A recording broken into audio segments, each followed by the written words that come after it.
Valentine's Day, everybody. I went and saw Alita Battle Angel today, and Alita Battle Angel is the new movie from director Robert Rodriguez. It's a sci-fi epic, and it's about this cyborg named Alita, played by Rosa Salazar, who is broken. She is found in a scrapyard by Dr. Ito, played by Christoph Waltz. He rebuilds her, and she has to adapt to life in the Iron City, and her ultimate goal is to get to the city in the sky called Zalem, because she believes that's where she came from. She has no memory of where she came from. She also has to deal with rumblings and stuff on the ground in order to accomplish her goal, and people don't make it easy for her. That's all I'm going to say about that. I found Alita Battle Angel to be, unfortunately, a bit uneven. There is a lot to like in this movie. There's also a lot that I didn't like. For a movie that has a $200 million budget, I would expect a movie like this to turn out to be a little bit better. I just found this to be kind of surface level. And with a budget like that, that is not good. But I did enjoy a lot of this movie. For instance, this movie is visually spectacular. My God!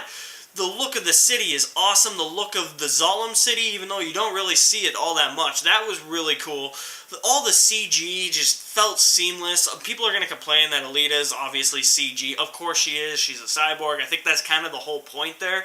But my God, the visuals. I have never seen action sequences with that cool of visuals in my life. The motorball sequence, that's awesome. That brings me to my next bit of praise for this movie, and that is the motorball sequence and all the other subsequent action set pieces in this film. They are all done very well. The motorball sequence, although I wanted to see more of it, it was really enthralling to watch. It was edge-of-your-seat stuff. Basically, picture if you're playing an F-Zero game, but you're on your feet and it's life or death. It's that. And it's really, really cool to watch, and something I really enjoyed. It is a visual marvel, that thing. The other action set pieces are really interesting and really fun to watch as well. This movie offers great entertainment value with the action, and I would say that these action sequences are really fast-paced. They're very frenetic. They have a lot of energy in them, and that is a good thing for a movie like this. And this movie's pace keeps on going. It's got a really great pace.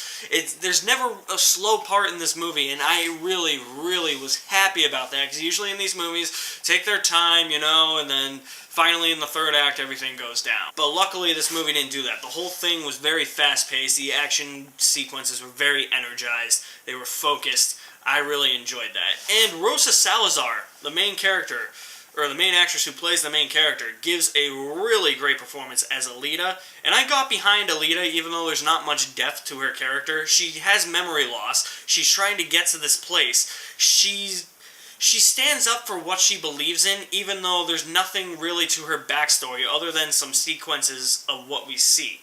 There's some tidbits there. But she's definitely a genuine action hero. And this movie really brought home the fact that we can have more great female action heroes. I thought that it did a really great job with that. Christoph Waltz also gives a really good performance. Jennifer Connelly, when she's in it, is good. Mahershala Ali, to me, was weird. He's up for an Oscar right now for Green Book, which I thought he was very good in. But in this, he's kind of on and off. It's really weird with Mahershala Ali in this. There's some sequences where it looks like he's committed, and then some sequences where he's like, screw it.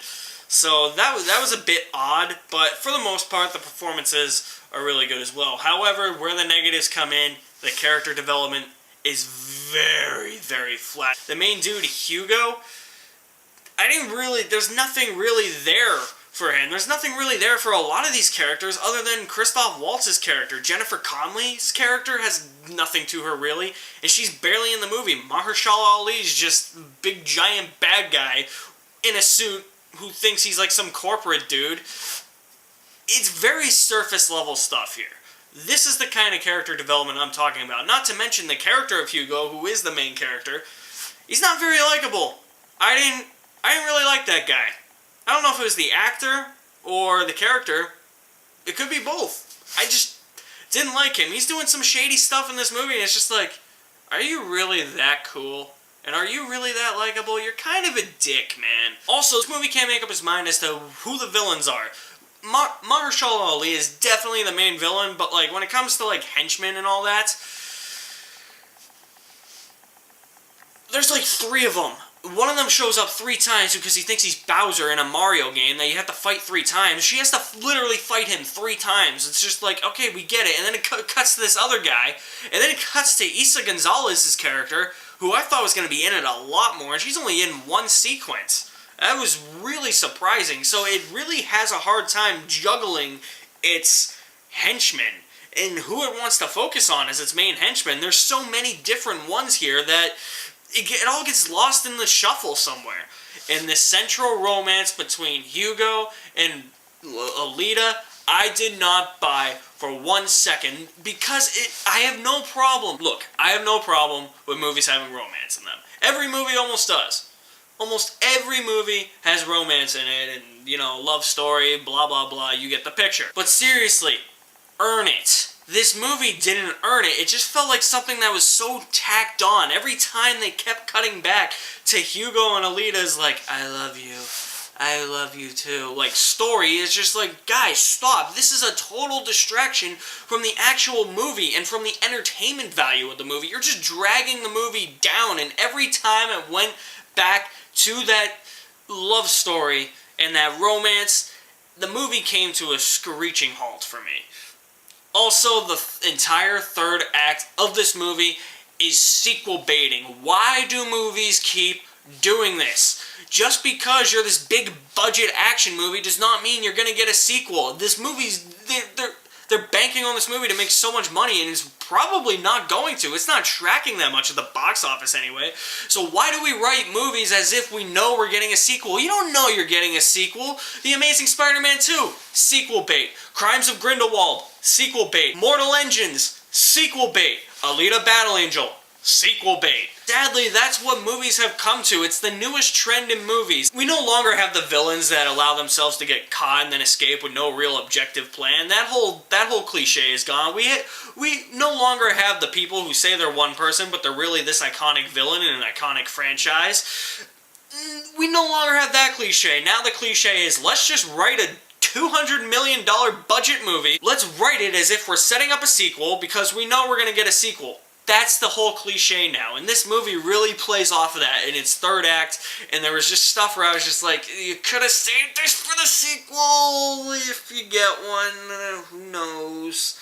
Those are really my biggest gripes with Alita Battle Angel. I don't think this is a bad movie, I just feel like it's kind of average. It's very surface level, and for a movie with as big of a budget as this, that's a damn shame. Which leads me to my score of Alita Battle Angel, which is going to be a C+. Guys, thank you for watching my review of Alita Battle Angel. Stay tuned for more reviews coming soon. I will be singing Happy Death Day to you tomorrow. Hope to really enjoy it. I will leave my link to my website in the description below. There you can find all my links to my social media accounts. You guys are the best. Subscribe at the end of this video. Subscribe on that website. I'll see you next time at the movies somewhere.